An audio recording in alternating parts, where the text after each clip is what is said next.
Only 12 hours after the PSNI warned the terrorist threat here is at the highest level since the Omagh bomb 12 years ago, a car bomb exploded outside Newton Hamilton police station. It's the second time in just over a week the South Armagh village has been targeted.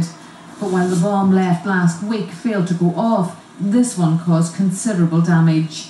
A local man who was having a drink in a bar close to the station says he became aware that something was wrong when he heard gunfire. He did not want to appear on camera.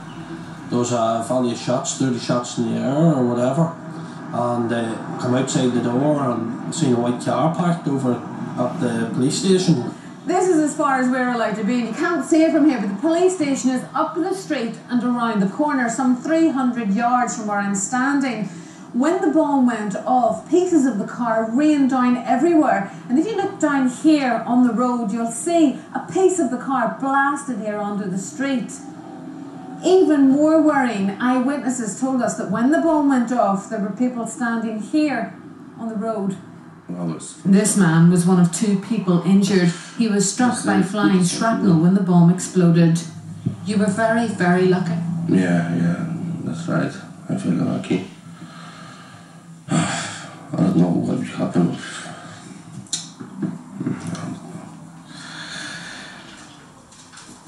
It's very hard to explain what happened.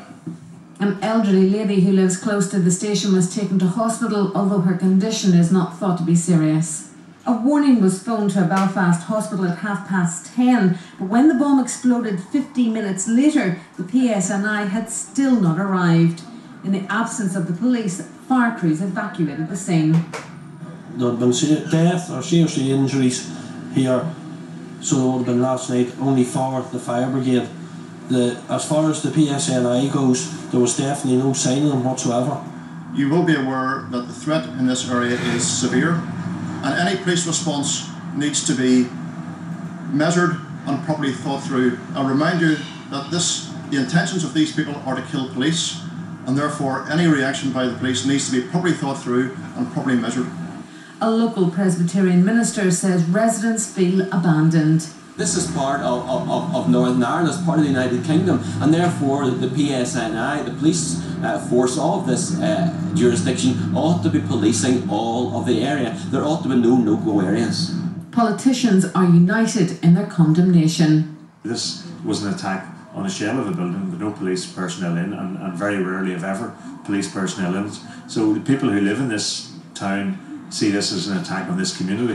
I think this station, under present circumstances, especially at a time of a heightened threat, this police station should be manned on a 24-hour basis, 7 days a week. At a senior command level, including from the Chief Constable and the Senior Command, there has been a complacent attitude to security and the level of threat, particularly in the South Armagh area. Once again, we have an attack on democracy. We're in the middle of an electoral process. It's very clear that it's an attack on democracy itself. We are absolutely committed to resisting these people. They have no support within the community, and whatever resources are required by the Chief Constable to defeat these people, they must be made available to the Chief Constable. Police are still examining the scene, and the area around the station is still cordoned off. Tracy McGee, UTV Live, Newton Hamilton.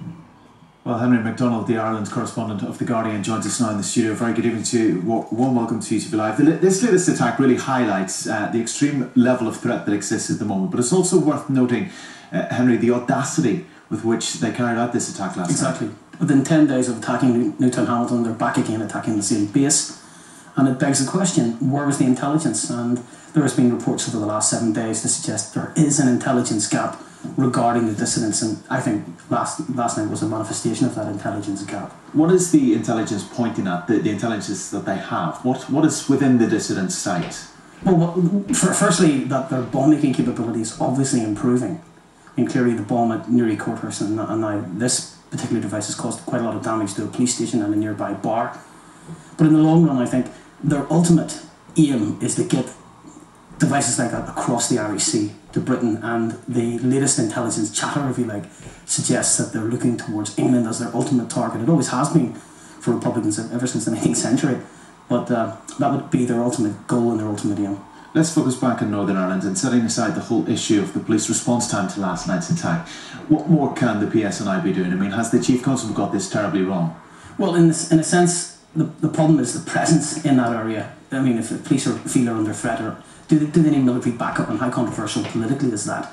I mean, there have been British Army units, secret units, who have been deployed in areas like North Armagh, Lurgan. So they could be deployed in South Armagh, but that's very controversial. And in a word, are we likely to see the army back in the streets? In a covert sense, not in an overt sense. Okay, Henry MacDonald, the Ireland correspondent of The Guardian, thank you very much indeed for that.